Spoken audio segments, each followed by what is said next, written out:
Meus irmãos, para a exposição da palavra do Senhor, convido a você que abra em Salmos 130, que diz assim: Das profundezas clama a ti, Senhor. Escuta, Senhor, a minha voz. Estejam alertas os teus ouvidos às minhas súplicas. Se observares, Senhor, iniquidades, quem, Senhor, subsistirá? Contigo, porém, está o perdão, para que te temam. Aguardo o Senhor, minha alma o aguarda. Eu espero na sua palavra. Na minha alma anseia pelo Senhor, mais do que os guardas pelo romper da manhã. Mais do que os guardas pelo romper da manhã. Espere, Israel, no Senhor, pois no Senhor há misericórdia, nele copiosa redenção. É ele quem redime a Israel de todas as suas iniquidades. Até aqui a leitura da palavra de Deus. Oremos, irmãos, pedindo ao Senhor iluminação do teu Santo Espírito. Senhor nosso Deus, eterno Pai, oramos a Ti, ó Deus, para pedir a iluminação do teu Santo Espírito na compreensão da Tua palavra, que o Senhor, ó Deus, venha nos iluminar, venha trabalhar em nossos corações e que a palavra aqui, Deus, ensinada, venha ser cravada em nossos corações para não pecarmos contra Ti. Que o Senhor seja louvado, seja engrandecido, em nome de Jesus. Amém. Imagine que você se encontra em um barco à deriva em alto mar. Chega um momento onde você se depara com águas profundas e escuras, e onde você só ouve o barulho das ondas e do vento. E você fica preocupado com aquela situação, que você não consegue sair de lá. E você acaba refletindo e percebe que as suas más decisões, os seus erros te levaram até aquele momento. Você está nesse momento com o seu barco em alto mar, em perigo por causa das suas decisões erradas. E a única esperança que você tem agora é esperar por um socorro. Que apareça uma luz no horizonte de um barco maior do que o seu, mais forte do que o seu, para tirar você dessa situação. Bom, o resgate chega, vem um barco como você esperava, maior e mais forte, te ajuda e tira você dessa situação. Mas você também percebe que não era só você que estava numa situação como essas, quando o barco chega e ajuda outros barcos igual ao seu. Bom, o Salmo 130 que nós acabamos de ler, ele nos ensina isso, que o Senhor faz isso, que o Senhor, nós devemos clamar ao Senhor, que o Senhor perdoa nossos erros, que o Senhor traz a redenção para nós, e não somente para nós, mas todos aqueles que o buscam a sua face. É isso que o Salmo 130 nos ensina. E o tema da nossa mensagem dessa noite é: clame ao Senhor no meio das profundezas. Para isso nós temos 4 lições no texto. A primeira delas, que se encontra dos versos 1 a 2, que é clamando ao Senhor, como de óbvio, onde diz o salmista: das profundezas clama a ti, Senhor. Escuta, Senhor, a minha voz. Estejam alerta os teus ouvidos às minhas súplicas. Bom, os salmos de romagem, que é esse Salmo 130, eram os salmos onde os judeus entoavam quando eles caminhavam a Jerusalém para participar das 3 festas anuais dos judeus.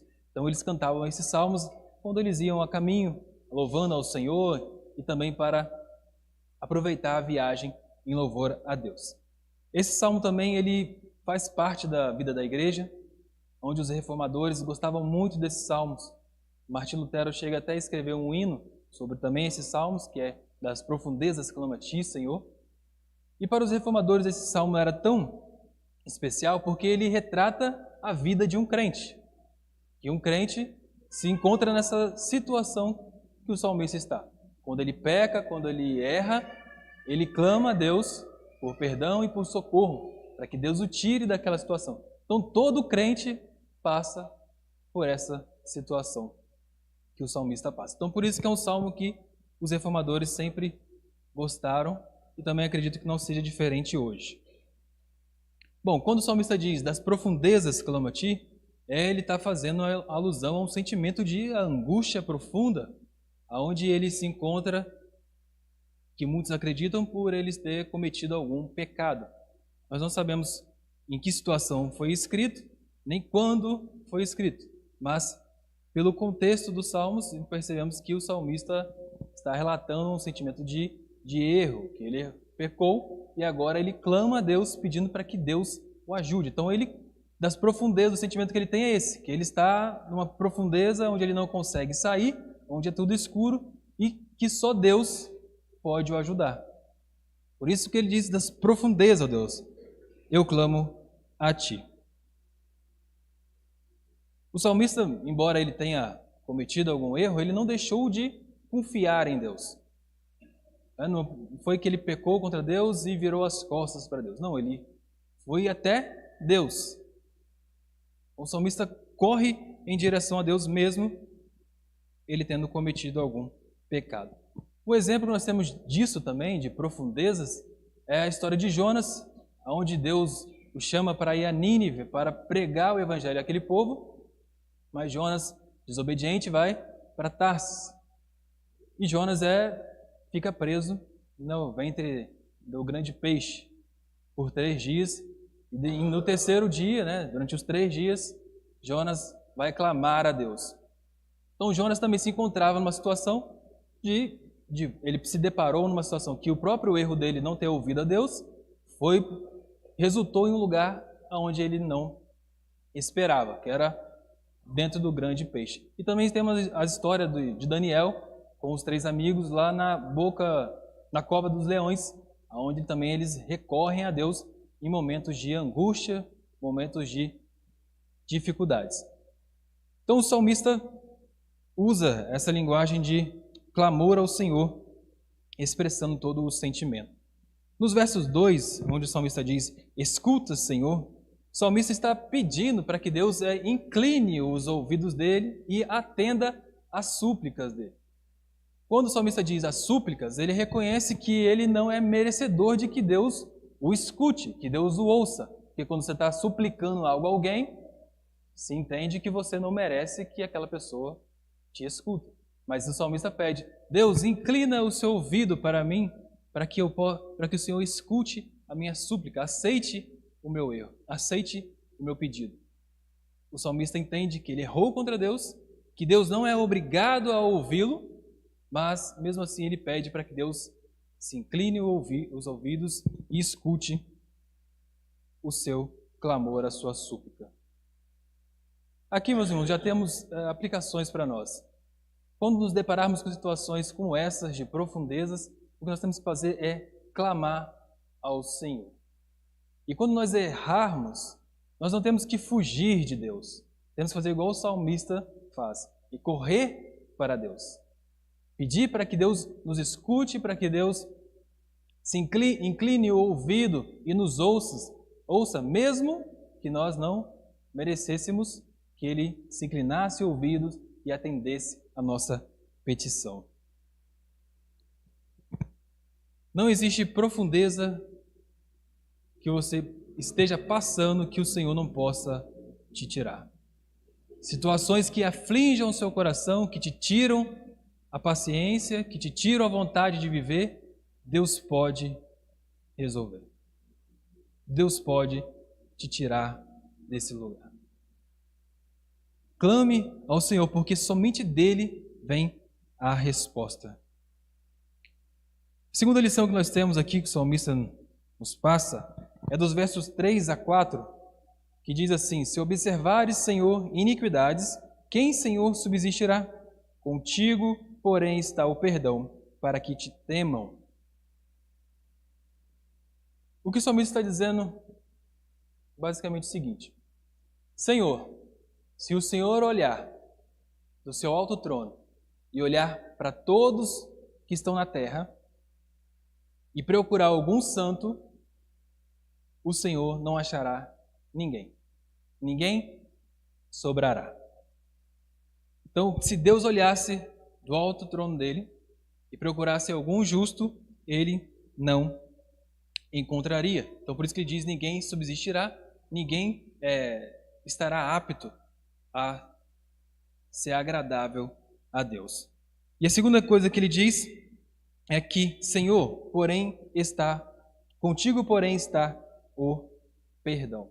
Porque o salmista entende que o pecado, embora você cometa com o seu próximo, primeiro de tudo você comete contra Deus.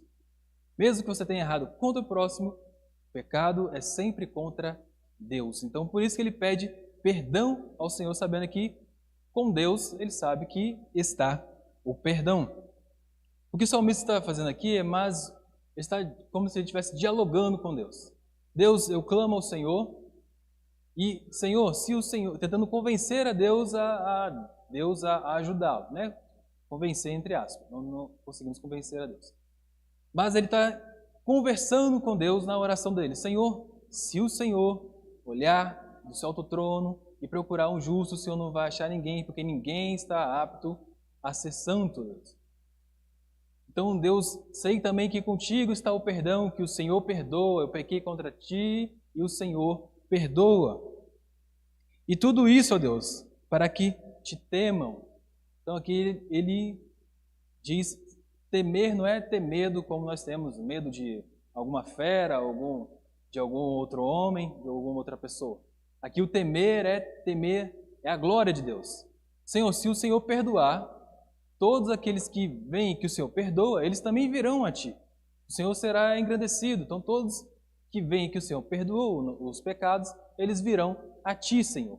Perdoa os meus pecados por causa disso, ó Deus.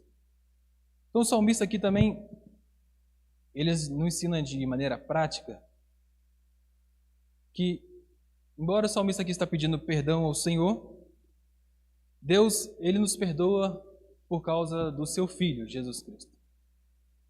O povo de Israel era perdoado porque eles sacrificavam a Deus, faziam a Deus os sacrifícios, e crendo que viria o Messias, que restauraria tudo.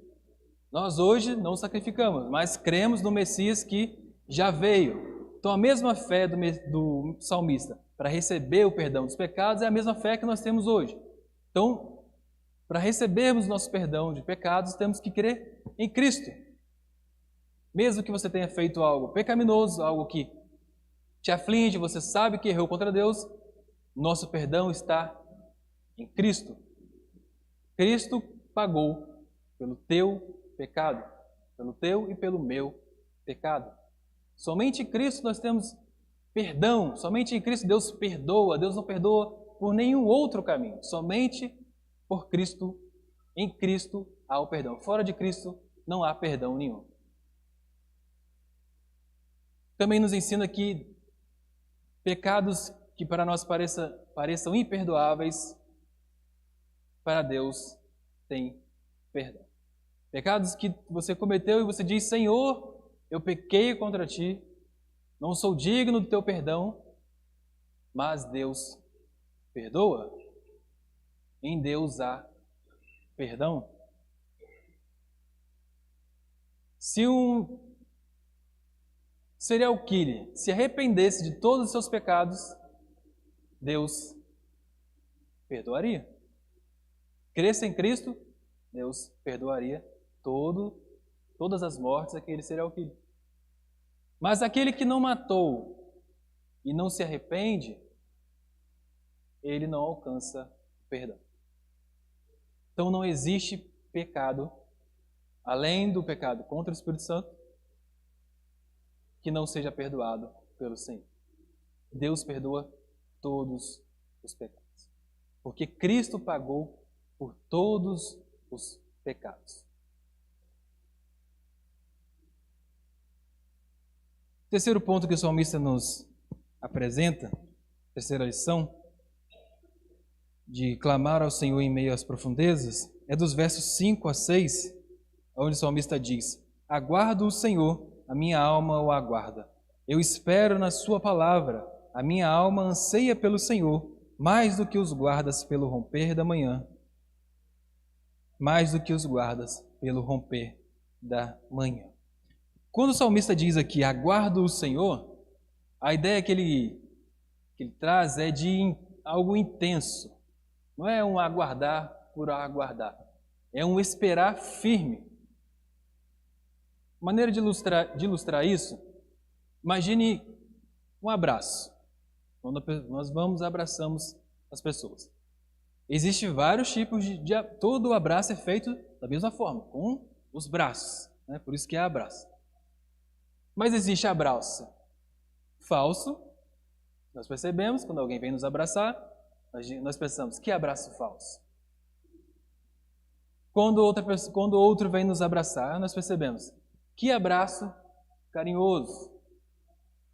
Quando o outro vem nos abraçar, nós percebemos, que abraço forte. Então sempre tem algo, o abraço é da mesma forma, mas tem a intensidade diferente. Então o salmista está enfatizando isso, que ele espera em Deus, não é esperar de maneira falsa, é de maneira firme, maneira forte. Outro exemplo disso é um pastor, uma ilustração. Um pastor no sertão chamou a igreja e disse, nós vamos orar a Deus para que Deus mande chuva, porque não está chovendo, então nós vamos pedir para Deus mandar a chuva. Então quarta-feira aqui, nós vamos se reunir e nós vamos orar para Deus mandar chuva. Todos foram, mas só uma criança levou guarda-chuva. Então, até que ponto nós esperamos intensamente em Deus? Não é mesmo? Até que ponto nós esperamos que Deus vai fazer mesmo o que nós pedimos? Então, isso que ele diz, a intenção dele é ilustrar que ele espera em Deus com toda a sua alma. E no versículo 6 ele explica, usando o exemplo do guarda que está no posto de serviço pela madrugada e a esperança desse guarda é que a luz comece a surgir no horizonte para ele ir embora. Então, ele ilustra a maneira que ele espera firmemente, como esse guarda que espera o sol nascer para poder ir embora. É assim que o salmista espera. E ele não espera em qualquer coisa, ele espera na palavra de Deus. E esperar na palavra de Deus é a mesma coisa que dizer que espera nas promessas de Deus.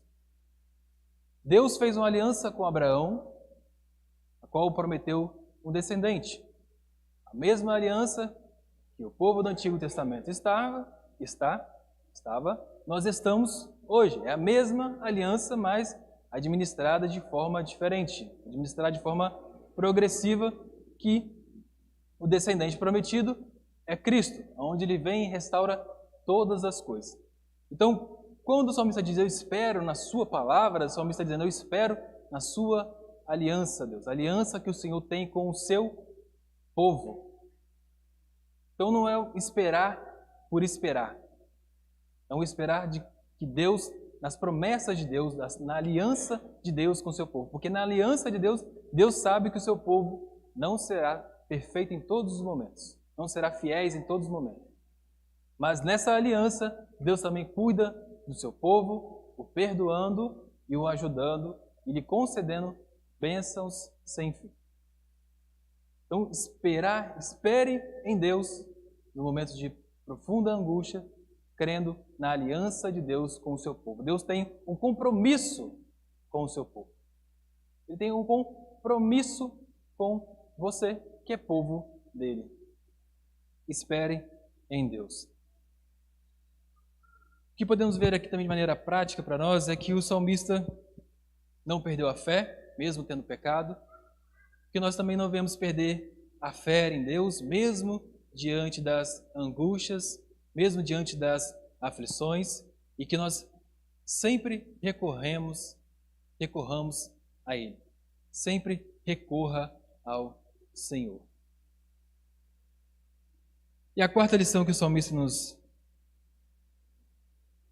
passa é, crendo que no Senhor temos redenção. Nos versos 7 a 8, ele diz assim, espere Israel no Senhor, pois do Senhor há misericórdia, nele copiosa redenção. É Ele quem redime a Israel de todas as suas iniquidades. Nos versos 5, como eu disse, o salmista diz, aguardo o Senhor, que ele aguardava de forma intensa. Agora, nos versos 7, ele diz para a congregação de Israel também aguardar de forma intensa no Senhor. Porque Deus perdoa todos os pecados de Israel. E nós sabemos que Israel cometeu muitos pecados contra Deus. Na época dos juízes, o povo pecava, Deus levantou. Aí o povo era castigado, o povo clamava a Deus, Deus levantava um redentor, um tipo de Cristo para libertar o povo da opressão dos povos vizinhos.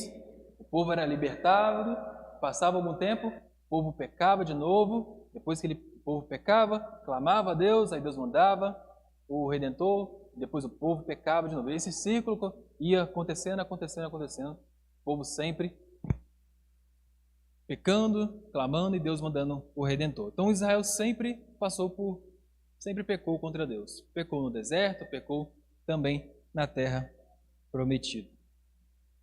Então, mas o salmista também diz, nos versos 7, quando ele diz copiosa redenção, é uma ideia de ampla redenção. A redenção em Deus não é grande. Como aquela frase, para uma gota de pecado, a um oceano de graça. Então o salmista, é isso que ele quer dizer, que a redenção de Deus é grande, abrange todos os nossos pecados, todos os nossos erros. Então por isso o salmista diz para que Israel espere no Senhor, que por mais que eles tenham cometido grandes pecados e muitos pecados, a redenção do Senhor é ampla e cobre todos os erros.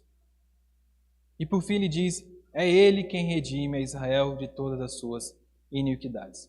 E novamente mostrando que os nossos pecados são contra Deus e é com Ele que nós temos que pedir perdão.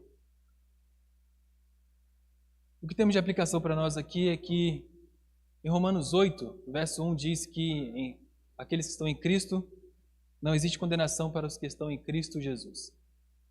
É o que o salmista está dizendo para o povo de Israel, que a ampla redenção do Senhor, então Deus perdoa todos os pecados.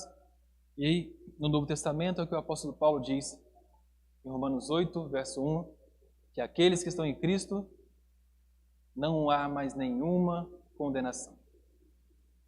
Se você está em Cristo, saiba que não há mais nenhuma condenação contra você. A redenção de Deus é grandiosa, abrange todos os seus pecados. Pecados que você cometeu, que você comete e que ainda vai cometer. A redenção de Cristo abrange todos os nossos pecados, todas as nossas iniquidades. Então não há motivo algum agora para que o pecado afaste você de Deus, porque Cristo pagou por todos. A ponte de acesso a Deus que o seu pecado quebrou, Cristo a reconstruiu. Em Cristo nós temos novamente acesso ao Pai, porque a sua redenção é grande. A sua redenção é grande. Concluindo, meus irmãos, clame ao Senhor no meio das profundezas. Primeiro, clamando ao Senhor, clame ao Senhor, não importa a situação que esteja passando, não importa qual for a profundeza que é, a situação que é, a angústia que é, clame ao Senhor, se abra para Deus, fale para Deus todo o sentimento. Peça também perdão ao Senhor se a situação na qual você se encontra é por causa de algum pecado, e saiba que em Deus está o perdão e que, primeiro de tudo, pecamos contra Ele, mesmo que tenha sido contra o nosso próximo, foi contra Deus, mas também em Deus há perdão. E também espere intensamente em Deus. Lembra do abraço? Então espere intensamente em Deus, de maneira certa, convicta, de que Deus traz redenção, que Deus pode te tirar esse sentimento de angústia ou a situação que aflige o seu coração. E por último, crendo que no Senhor temos a redenção. Graças ao sacrifício de Cristo, a nossa redenção, a redenção de todos os nossos pecados estão pagos. Não precisamos fazer mais nada, somente crer em Cristo. Quando eu digo fazer mais nada, é questão prática. onde há méritos, né? Mas devemos crer em Cristo e saber que nele temos os nossos pecados perdoados. Vamos orar? Oremos. Senhor nosso Deus, eterno Pai, agradecemos ao Senhor por mais essa palavra, pedimos para que o Senhor grave em nosso coração tudo aquilo, ó Deus, que foi pregado esta noite, e nos encorajando, ó Deus, a clamar ao Senhor, mesmo nos momentos difíceis, nos momentos de aflição, a pedir ao Senhor perdão, sabendo que pecamos contra Ti, e que mas em Ti há o perdão, o Senhor perdoa os nossos pecados, e também, Deus, esperar que em Ti, ó Deus, e sabendo que somente do Senhor vem a salvação, somente do Senhor vem o socorro, e sabendo, ó Deus, que a Tua redenção é grande e que o Senhor perdoa todas as nossas iniquidades. Que o Senhor, ó Pai, nos ajude nos momentos de profunda tristeza, de profunda angústia, Senhor. Momentos, ó Deus, ao qual não temos forças para fazer nada, e somente dependemos de alguém maior e mais forte, e esse alguém é o Senhor. Pedimos, ó Deus, a Tua misericórdia, a Tua graça, pedimos em nome de Jesus Cristo que o Senhor grave em nosso coração a palavra que foi me direcionada. Assim pedimos em nome de Jesus. Amém.